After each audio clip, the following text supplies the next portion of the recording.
Deze uitzending is mede mogelijk gemaakt door Hotel en Grand Café De Pauw. De Open Monumentendag en ik heb hier mevrouw Warakers aan tafel. Die kan zichzelf natuurlijk even voorstellen. Wat doet u precies? Ik ben van de stichting Open Monumentendag Roermond. Ik ben de vicevoorzitter van die stichting. Verzorg de communicatie daar rondomheen, dus in dat kader zit ik dan ook hier. Ja, zeker. En wij maken dus als stichting, bestaan wij al meer dan 25 jaar, ik ben even de tel kwijt, ergens in de 30. En Roermond is natuurlijk de tweede monumentenstad van Limburg na Maastricht. Dus, is dat zo? Vol verve presenteren wij elk jaar een mooie folder. En dit jaar staan er 24 monumenten in die zijn opengesteld voor publiek. Dus, ja. Even naar die openstelling, het zijn er nogal wat. Ik heb hier de folder. Zijn dat allemaal monumenten die je normaal ook kan bezoeken? Of is het gewoon echt voor deze dag, zijn er gewoon een aantal open? Er zijn een aantal extra opengesteld, maar er zijn ook monumenten zoals de kathedraal, de Münsterkerk, de Caroluskapel. Die zijn regulier het hele jaar te bezoeken. Maar specifiek op Monumentendag hebben ze dan bijzondere activiteiten. Dus in de kathedraal ligt een bijzonder tapijt en er zijn mensen die toelichting geven. In de Münsterkerk worden bijvoorbeeld rondleidingen gegeven boven over de galerij, precies. Kinderactiviteiten, dus dan voegen ze wel speciale dingen toe. Als ze opengesteld zijn voor Monumentendag. En mensen hebben dan 2 dagen de tijd. Dus zaterdag 10 september, zondag 11 september van 10 tot 17 uur. En dan kunnen ze de monumenten bekijken. Wat er namelijk ook is, er komen mensen uit het land. Die nemen dan de trein en die kijken op de landelijke website www.openmonumentendag.nl. En die denken, nou, ik ga eens naar Roermond. Pak de trein, als die rijdt, hopen we. En dan komen ze kijken. Ja, dan zoeken ze een aantal monumenten uit die ze bijzonder vinden. Ja. Ik wou met u even naar de folder gaan. Ik overhandig hem even. Ja.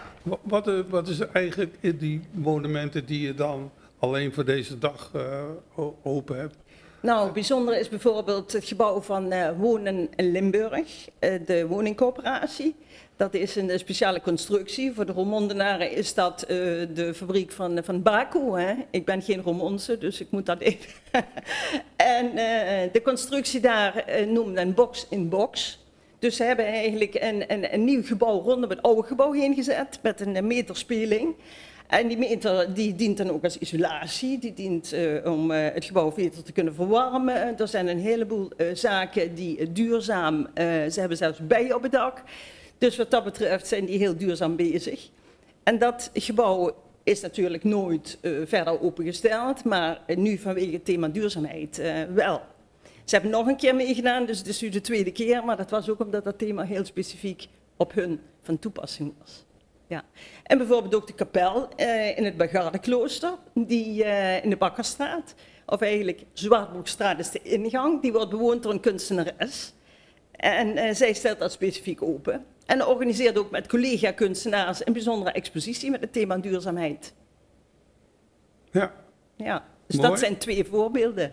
Ja, het zijn natuurlijk nog een aantal, hè? Dus. Zeker. Ja, er zijn er 24 opengesteld, dus wat dat betreft, ik zal ze niet allemaal gaan noemen, nee. Maar bijvoorbeeld ook de Kattentoren is opengesteld, die is ook bijzonder, een van de oude stadstorens. En daarin is de archeologie-werkgroep van Rura, die geeft daar tekst en uitleg over hun werk en ook over de glasfonds die ze hebben gedaan daar vlakbij. Dus dat is natuurlijk ook altijd bijzonder. Als ik even spiek, je hebt natuurlijk de Isse Cultuurfabriek, dat is ook een bijzonder gebouw, een oude fabriek. Daar krijgen de mensen ook rondleidingen. Dus zaterdag, zondag om 2 uur zijn daar gidsen die de mensen wat meer vertellen over de Isse Cultuurfabriek. Verder, de Regentenkamer, die doet altijd mee. Dat is ook bijzonder aan het Münsterplein. Dat is een onderdeel van nu Proteon. Eerst RC Godshuis. Er is een stukje oud nog via het hek aan het Münsterplein toegankelijk. Aan de rechterkant, daar vergaderden vroeger de stadhouders. Hè? De stadhouders van het hertogdom van Gelre, waar Roermond onderdeel van uitmaakte. En daar staat nog een tafel en stoelen uit die tijd. En daar staat ook een gids die wat meer kan vertellen. Daar hangen ook portretten. Dus ook dat is bijzonder. Die doen wel elk jaar mee, maar dat is wel een bijzondere locatie om een keer te bekijken. Ja, zeker. Ja. Nu heeft u die mooie folder. Want ik kan me voorstellen dat ik als Roermondenaar toch wel geïnteresseerd ben in van wat staat er in die folder. Nou, in de folder staat het hele programma natuurlijk. Ja, natuurlijk. Elk monument, de openstelling. Hè. Niet elk monument is zaterdag en zondag van 10 tot 5 geopend. Dus al die openingstijden staan daarin. Want men moet ook weer vrijwilligers krijgen om de bemensing, dat soort zaken. Ja. Dus kijk vooral in die folder. Of op de landelijke website www.openmonumentendag.nl. Onder de kop Roermond vind je dan een opsomming. Hè? Ja. Dus wat dat betreft, en ter ondersteuning kunnen ze bij elk monument de folder krijgen. Oké. Dus dan kunnen ze op pad. Dus die ligt overal en bij de VVV uiteraard, en bij de bibliotheek, dus noem het maar op. Ja. Ja.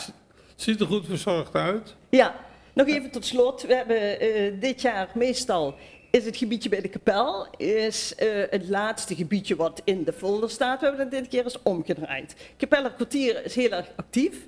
Daar heb je de kapel in Zand, daar heb je het Oude Kerkhof, daar heb je de Galgenberg, daar heb je de Kapelse Meulen. Dus daar zijn een aantal monumenten bij elkaar. Dat noemt zich het Kapellerkwartier. En dat hebben we nu eens een keertje centraal gesteld, dat de mensen daar kunnen starten en eens een keer op de markt eindigen. Dus dat is ook wel een keer wel bijzonder slim. om te doen. Ja. Ja, dus een keer heel andersom. Ja, Dus om de goed. mensen een andere blik te bezorgen. Een Ja, monumentenroute. precies, ja. Dus ze kunnen ook de route volgen en dan zijn ze een eindje op pad. Oké. Nou, bedankt voor de uitleg. En ja, heel fijn dat jullie dat ook doen. Het zet de Roermond toch weer op een bepaalde manier in het zonnetje. Zeker, zeker. Ja, de cultuurhistorie is belangrijk. Hè? Uit Dus, liefde voor de stad. dragen we graag uit. Dankjewel. Dit programma wordt mede mogelijk gemaakt door de horecadiensten van Cox & Co. Happy to serve you sinds 1926.